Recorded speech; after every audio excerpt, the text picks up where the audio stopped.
What is going on, everyone? It's DJ Eric Cool. Welcome back to another video, and in today's video we're going to be taking a look at how to mix your drill beats like a pro. Before we get into the actual nitty-gritty mixing stuff, I just want to show you guys what we're working with today. I made a quick beat here. It's not finished at all, but just put it in. As you can see, nothing. I haven't touched any of the levels in here. The only thing I did was route them to individual mixer tracks so we can mess with them. But everything's ready for us to mix, but it hasn't been mixed yet, so it's sounding a little rough. I'm gonna play it for you guys real quick.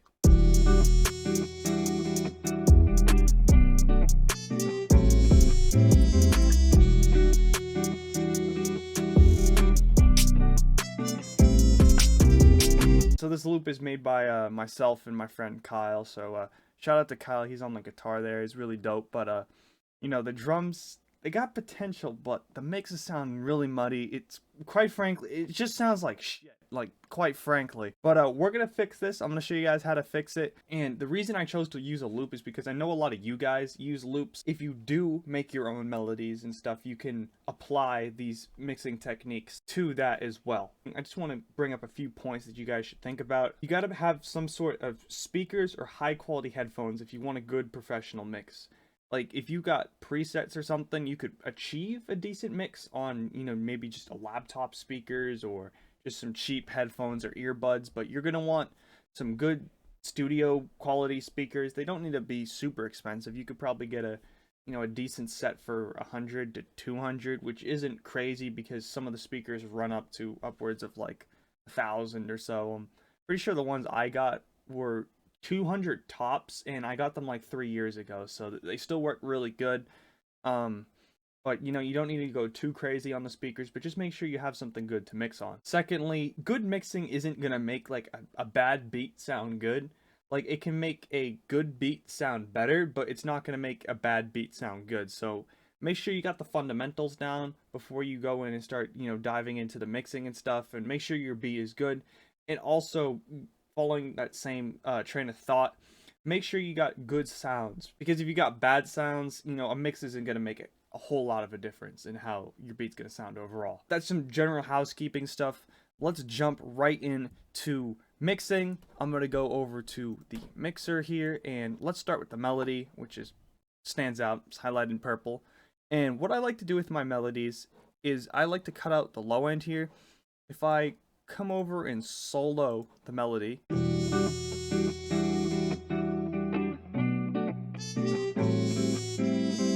you'll notice there's a little bass under there, and that's going to clash with the 808 and the kick as well. So it just makes for a really muddy low end. So I try to cut out the low frequencies in my melodies, but sometimes it's good to have it in there. Like, you might have a synth bass or something in a loop, or if you're sampling from like another song, you're definitely going to be having some low end in it, most likely.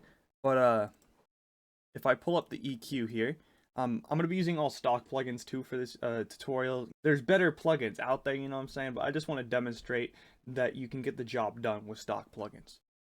So what I like to do first is I like to take this 20 hertz cut, and I like to cut it out somewhere around this line right here between the 50 and 100 there. With that done, I like to put a second EQ, and I'm just dragging it to make the cutoff slightly less harsh. Like, if you have that cutoff, it's really harsh, but this one is going to help control the lower frequencies more, because one EQ isn't going to do everything, but it's also going to make the cutoff more gradual. And you can mess with that depending on what sample you got or what melody you're working with. In terms of the volume of my melodies, I like to keep it anywhere from 15 to like halfway between 12 and 9. And nothing super duper loud, because especially with melodic drill, the artist is in the same like frequency range as the melody, usually, unless you have like a weird melody. If you keep it somewhat quiet but not super loud, it's gonna work, because the drums are the main focus of the beat. Because people move to the drums, you're not going to put on a melody and have people just start dancing to it. So, the drums are going to be the highlight, but just duck the melody down a little bit.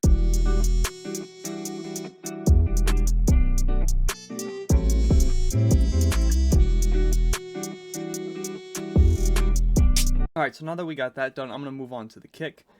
Before we really start messing with the kick, I'm going to put a soft clipper on the master. as I always do. And I'm going to come in and boost the volume of the kick all the way up. And I'm going to come into the waveform here next. And you'll notice there's a little gap in between here. And personally, I do not like those gaps. So what I'm going to do is I'm going to move the start offset to eliminate that gap. And as you can hear, the gap is gone. And now I'm going to come into the kick pattern here.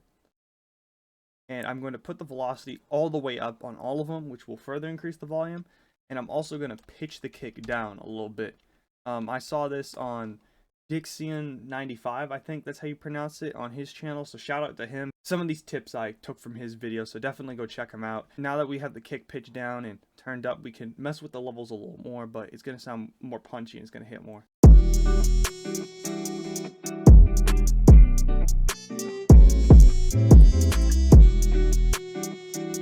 Next thing I'm going to do is move on to the hat. I'm going to kind of pair the perks together with the hat as well, because, you know, they're very similar in a sense. And we got the hat right here. We got some perks here, and perk here, and perk stands for percussion. It's not like a Percocet, it's a percussion. Let's start with the hat here. This hat isn't like super low, but sometimes if I get a hat with a lot of low frequencies in it, I'll put a high pass EQ on it. But you know, we don't really need it for this one because this is like a designated hat. Sometimes when I use a rim, or if I'm modifying something to become sort of a hat sound, I will, you know, add that high pass filter. Sometimes when I have a boring hat pattern, I like to put a little delay on it, so you just pop one on real quick. Normally you got to set it to high pass because, you know, low pass is going to be lower frequencies, and you don't really have many lower frequencies when you're working with a hi-hat. So we can just mess with it. Very, very slight delay. So we're going to take this down, we're going to take that down, and I'll play before and then after.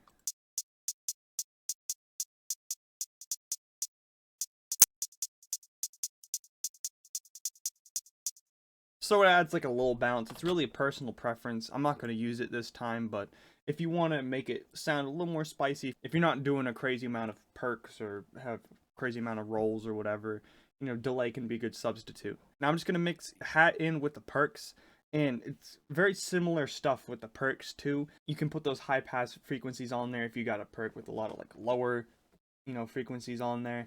But it's really kind of personal preference with how you do your perks. But you want to have them mixed in so they're visible, but they don't overpower the kick and the snare and stuff. So I'll kind of demonstrate that real quick, and then we can move on.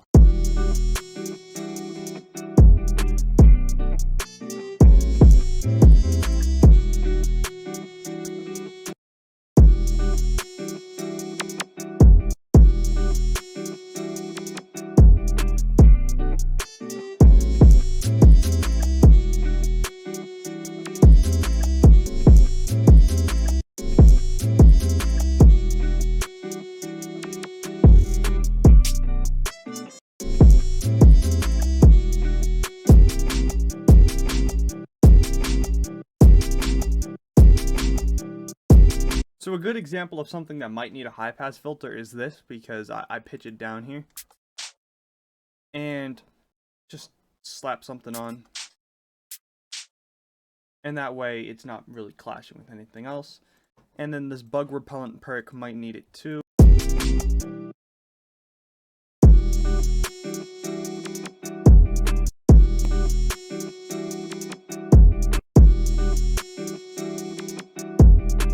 Yeah, I personally like that better, but you know, it really depends on what sound you're really mixing in there, because there's a lot of different perks out there and a lot of different hats and stuff. So you obviously want them to be heard because, you know, they sound cool, but you don't want to overpower the mix with these percussion elements. All right, next I'm going to move on to the snare. For the snare, you want to make sure the snare is able to be heard. So there's a lot of the older drill songs, they have these really weak snares that are, you know, aren't that loud, and I personally hate that. I mean, I know there's personal preference, and, you know, everyone's entitled to their own opinion, but, you know, I mix with a very strong snare in the mix, so I want it to be heard and I want it to hit. So with that in mind, if you don't like that sort of sound, then I guess ignore this advice, but we want to make our snare big and we want to make it hit.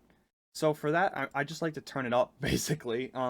Sometimes if I got a weaker snare that I like the sound, you can put a little distortion on it. You can use a blood overdrive, and that will, add a little more life to it by boosting the mid and high frequencies primarily, and it'll also boost the volume. Volume should just do it for this one. So I'm going to turn off the distortion and just mess with the volume.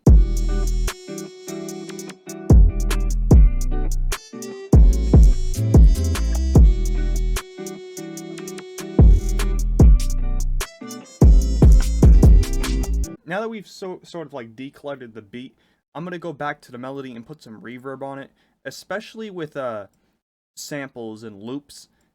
Reverb can be a really good glue to kind of tie it together, because you'll notice that if I just solo the melody and take off the reverb I just added, there's kind of feels like there's gaps when you move from, one part of the loop to the next part, or it repeats or whatnot, and reverb can kind of act like a glue to glue it together and make it feel seamless. So you notice there, it feels like there's a little pause almost. So with reverb, that pause is definitely lessened, and if we turn up the wet here, and we can turn up the decay time a little bit, it feels like there's no pause there at all. So we've gotten rid of that pause, and that's something you can do. I've also seen people put reverb on snares and perks and stuff. I'm personally not a big fan of that, but if you want to make it stand out more, you definitely can. With 808s, I like to make sure they're loud, but they don't clash with the melody, and the kick is the primary thing that's going to be hitting. The 808 is just there to do the slides and make it hit more. So I like to make sure my 808 is up in the 6 region up there, so just adjusting the volume there, we got it up around there. And I also like to make sure, especially with more distorted sounding 808s, in grime 808s even, I like to make sure that there's a low pass, very slight low pass, just so it doesn't clash with anything else.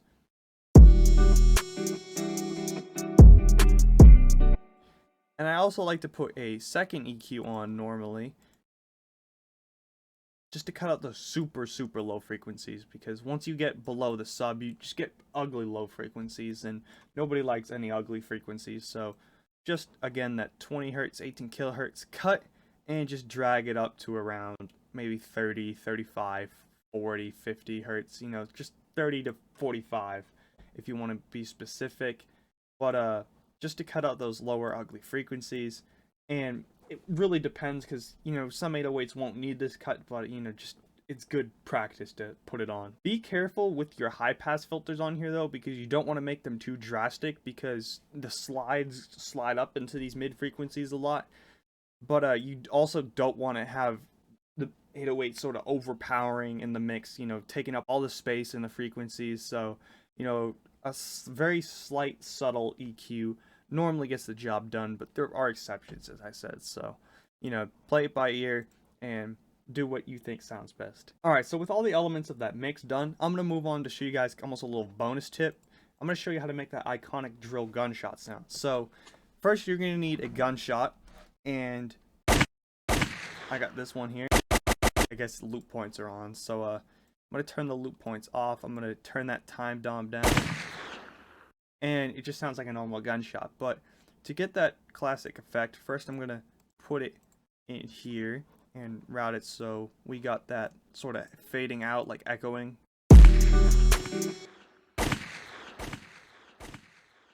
So like that. And then I'm going to go into the mixer here, and I'm going to grab another EQ. We're going back to this preset here, the kilohertz cut. And we're going to cut out basically all the bass and sub and a lot of the low mid. And that sounds a lot more like it, but next I'm going to add some reverb to it.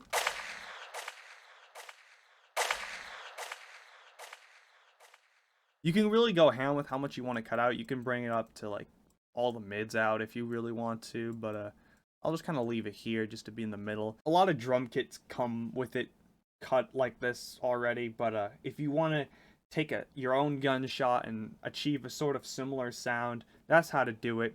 It's a little bonus tip almost, but just thought I'd throw it in there because it's fairly easy to do. In terms of volume, maybe keep it around like 15 to 12-ish, you know, it's nothing super crazy. And while we're on the topic of like effects, sort of, I grabbed this riser effect here. And I'll just briefly go over how I like to mix that in there. First, I like to turn the volume down and add some EQ to cut out those bass and a very good amount of the low-mid frequencies. There isn't too much in this sound, but you know, if you're using another sound, you know, it can have a lot of those lower frequencies, which don't often sound that good. Then I like to throw a little reverb on there, nothing super crazy. Turn down the bass. I like to turn up the low cut a little bit. It really depends if you want the effect to linger around a lot, how much you want to adjust the wet and the decay. We got something that sounds like this. And pairing that with gunshot can create something cool too. Yeah, so that's how to mix your drill beats in 2021. And now I'm going to play a before and after comparison on what it sounds like now that we mixed it.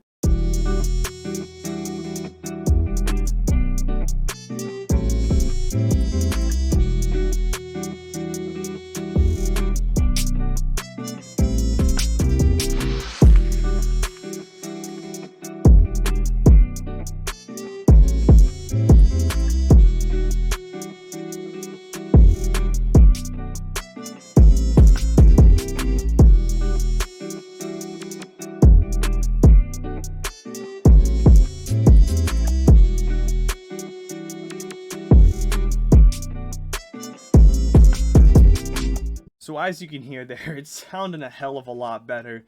And that didn't really take that long too. So definitely mix your beats. Don't be that guy that makes crazy beats, 808 slides, and doesn't mix it and just sounds like poop. Mix your beats, and practice is going to be a big thing for mixing as well. If you want to practice your mixing, you're going to have to make some beats to practice the mixing with. And if you want to make some beats, you can go get my newest loop kit. It's called Sauced. It's free to download. I'll put a link to it on the screen now and in the description so you guys can check it out. But it's got 10 free loops in sort of Central C style and a bunch of other styles too. So if you want to get that, you can quickly cook up a bunch of beats to practice your mixing on. But yeah, that's going to be it for today's video. I hope you guys enjoyed. If you did, if you could go down and hit that like button and leave some feedback in the comments too. Let me know what you think. Let me know what you want to cover next. And while you're down there, if you could hit the subscribe button, that would be great. I was on my YouTube analytics, right, and only around 8% of the people who watch my videos are actually subscribed to the channel. So go down, hit that subscribe button right now so you guys can be notified when I upload next. I got more content coming for you guys, plus another loop kit I'm thinking this month as well that's going to have this loop in it. So if you like what you hear, stay tuned. But yeah, that's going to do it for me today, and I'll see you guys later.